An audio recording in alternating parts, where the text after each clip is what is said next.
সে বলে ইকরা, পড়ো। বিশ্বনবী মুহাম্মদুর রাসূলুল্লাহ বলেছেন, মা আনা বিকারিন, হে আল্লাহর বান্দা, আমাকে পড়তে বলতেছো, আমাকে তো আল্লাহ পাক পড়ার ক্ষমতা দেয় না, আমি পড়তে পারি না। আবার বলে ইকরা, পড়ো। রাসূল বললেন মা আনা বিকারিন।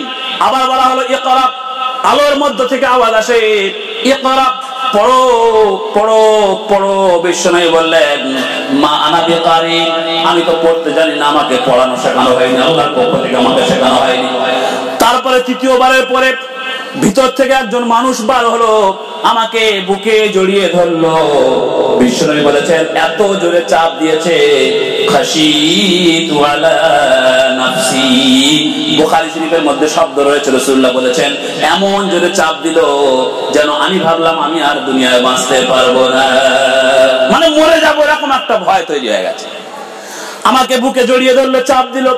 ছেড়ে দেওয়ার পরে সঙ্গে সঙ্গে সেই আল্লাহর বান্দা আলোর মধ্য থেকে পড়া শুরু করে দিল, ইকরা বিসমি রাব্বিকাল্লাযী খালাক, খালাকাল ইনসানা মিন আলাক, ইকরা ওয়া রাব্বুকাল আকরামুল্লাযী আল্লামা বিল কলম, আল্লামাল ইনসানা মা লাম ইয়ালাম।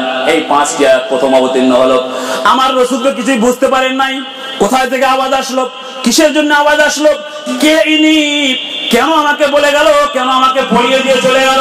বিশ্বনবী মুহাম্মদুর রাসূলুল্লাহ সাল্লাল্লাহু আলাইহি ওয়াসাল্লাম, হযরত জিবরাইল চলে যাওয়ার পরে আমার রাসূল কাঁপা শুরু করে দিয়েছে। কথা বুঝতে পেরেছেন? আচানক যদি আমার আপনার সামনে রাত্রেবেলা আকাশ থেকে আলো নেমে এসে আমার আপনার সঙ্গে কথা বলে, জড়িয়ে ধরে চাপ দেয়, আমার আপনার পরিস্থিতি কেমন হতে পারে একটুখানি চিন্তা করুন। কথা বুঝতে পারতেছেন ভাইয়েরা আমার?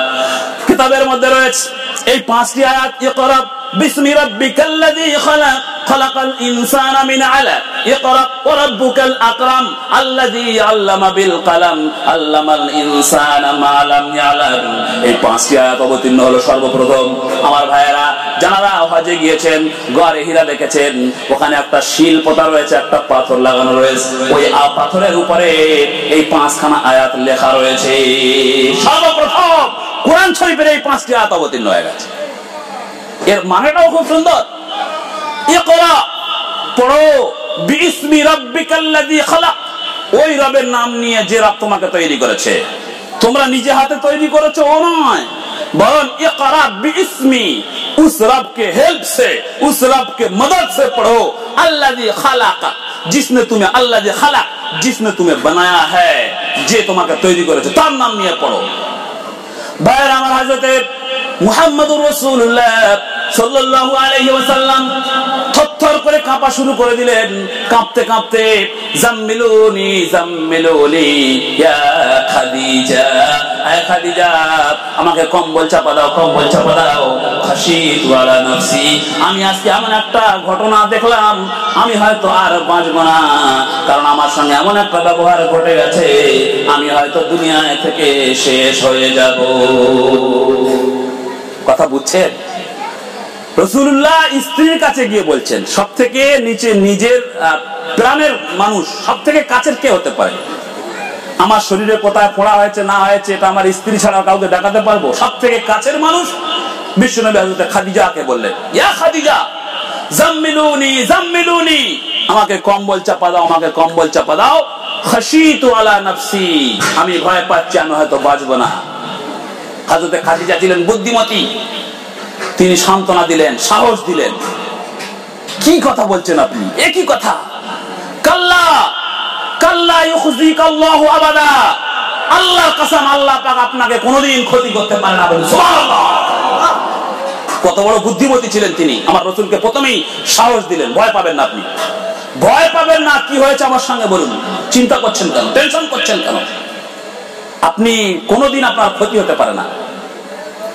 বুখারী শরীফ খুলুন, প্রথম চ্যাপ্টারের মধ্যে আলোচনা রয়েছে বাবুন কাইফা কানা বাদিউল ওয়াহি ইলা রাসূলিল্লাহি সাল্লাল্লাহু আলাইহি ওয়াসাল্লাম বুখারী শরীফের প্রথম চ্যাপ্টারের মধ্যে আলোচনা রয়েছে আমার নবী কিভাবে নবী হলেন, মুহাম্মদ রাসূলুল্লাহ কিভাবে নবী হলেন। ওখানে বলতে গিয়ে যখন হযরত রাসূলুল্লাহ বললেন আমি হয়তো বাঁচব না, হযরত খাদিজাতুল কুবরা রাদিয়াল্লাহু তাআলা বললেন আল্লাহ মা ইউখজিকাল্লাহ আবাদা, আল্লাহ আপনাকে কোনোদিন ক্ষতি করতে পারে না।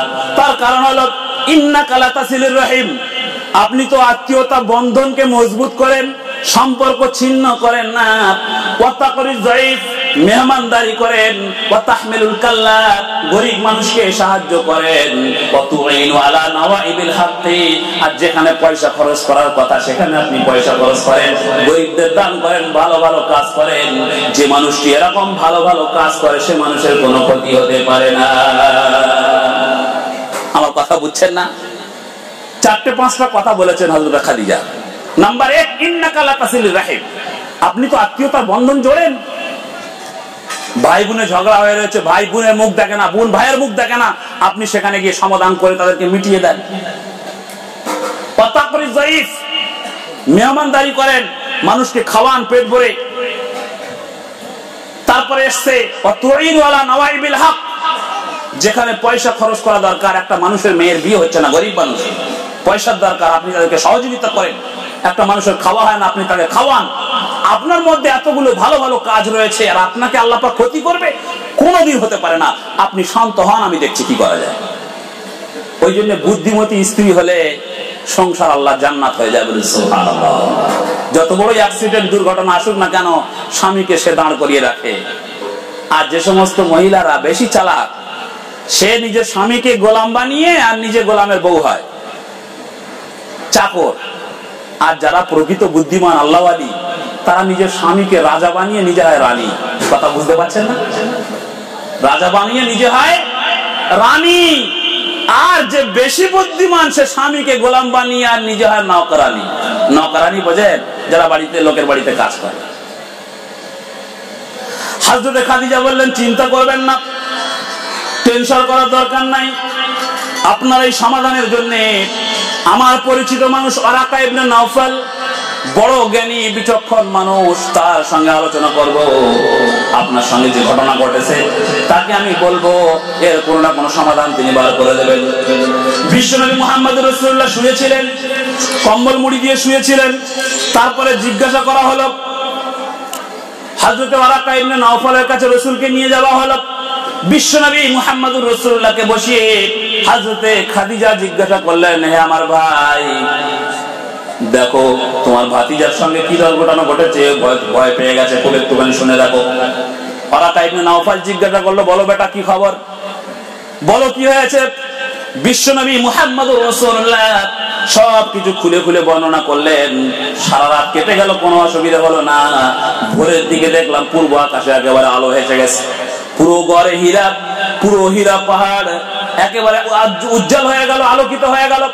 তারপরে ওর মধ্য থেকে একটা আওয়াজ এসেছে, ইকরা বিসমি রাব্বিকাল্লাযী খালাক, খালাকাল ইনসানা মিন আলাক, ইকরা ওয়া রাব্বুকাল আকরামুল্লাযী আল্লামা বিল কলম, আল্লামাল ইনসানা মা লাম ইয়ালাম। ওয়ারাকা ইবনে নাওফাল এই ঘটনা শোনার পরে মুস্কে মুস্কে হাসে আর বলে, হে ভাইপো, চিন্তা করো না, টেনশন নিও না, এটা একটা সুসংবাদ, এটা একটা খুশির খবর। কারণ যে ব্যক্তিটা এসেছে সাধারণ কোনো ব্যক্তি নয়, তিনি হলেন নামুসে আকবার, ওনার নাম হলো জিবরাইল আলাইহিস সালাম। কারণ তিনি নবীদের কাছে আসেন, তৌরাতের মধ্যে পড়েছি, ইনজিলের মধ্যে পড়েছি, নামুসে আকবার হযরতে জিবরাইল নবীদের কাছে যায়। একটা শেষ নবী আসার কথা ছিল, তৌরাতের মধ্যে ইনজিলের মধ্যে আলোচনা রয়েছে। এখন যে মানুষটি আপনার কাছে এসেছেন উনি হলেন জিবরাইল, তার মানে হলো আপনি হলেন বিশ্বনবী মুহাম্মদুর রাসূলুল্লাহ। আচ্ছা, হ্যাঁ আপনি নবী। আপনার কাছে এসেছিল ওটা জিবরাইল, আর জিবরাইল যার কাছে আসে সে নবী হয়, সাধারণ মানুষের কাছে জিবরাইল যায় না।